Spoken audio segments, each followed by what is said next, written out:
tutorial on how to do the pop sound with their lollipop.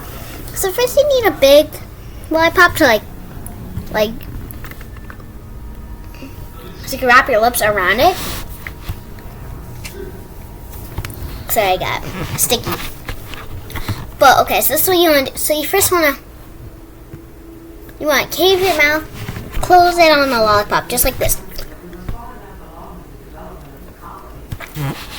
And then you want to just tug it out like this.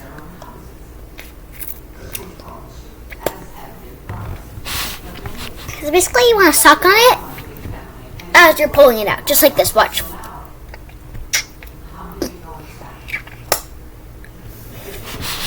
That's the tutorial.